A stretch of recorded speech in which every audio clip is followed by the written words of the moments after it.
హైడ్రా ఓట్లు తెస్తుందా, పోగొడుతుందా? జూబ్లీహిల్స్లో ఎన్నికల అంశంగా హైడ్రా పదే పదే హైలైట్ చేస్తున్న బీఆర్ఎస్. హైడ్రా అంశం ఎవరికి లాభం చేసేను? జనరల్గా కేటీఆర్, హరీష్ రావు ఎవరి దారి వారిదే. కానీ ఫస్ట్ టైం ఇద్దరూ కలిసి ఒకే నియోజకవర్గంలో పనిచేస్తున్నారు.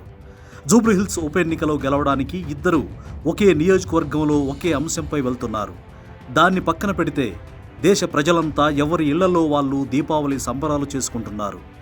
కేటీఆర్, హరీష్ రావు మాత్రం ప్రభుత్వం వల్ల బాధితులుగా మారిన వాళ్ళ మధ్య పండుగ జరుపుకోవడానికి వచ్చామని ప్రకటించుకున్నారు. అది కూడా హైడ్రా అంశాన్నే తీసుకున్నారు.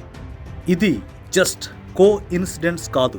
కేటీఆర్, హరీష్ రావు దీపావళి వేడుకల వెనక హైడ్రా మూసి అంశాలే ప్రధానంగా ఉన్నాయి. ప్రత్యేకంగా ముస్లిం ఓటర్లను దగ్గర చేసుకునే ప్రయత్నమేనని చెప్పాల్సి ఉంటుంది. జూబ్లీహిల్స్ నియోజకవర్గంలో మైనారిటీ ఓటర్లు ఎక్కువ. ప్రస్తుతం ఎంఐఎం పార్టీ కూడా కాంగ్రెస్ వైపే ఉంది. సో ఓటర్లను ఆకర్షించడానికి దీపావళి పండుగను ఇలా వాడుకున్నట్టు కనిపిస్తోంది.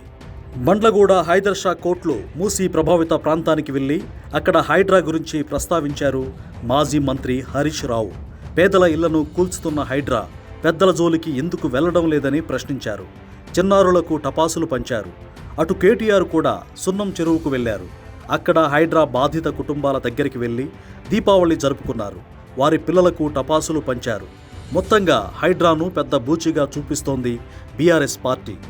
మూసీ పునరుజ్జీవం పేరుతో అక్కడి పేదవారిని వెళ్లగొట్టాలనే ప్రయత్నం చేస్తోందని ఆరోపిస్తోంది. ఆ ఇష్యూను హైలైట్ చేయడానికి ఇలా దీపావళిని ఉపయోగించుకున్నట్టు కనిపిస్తోంది.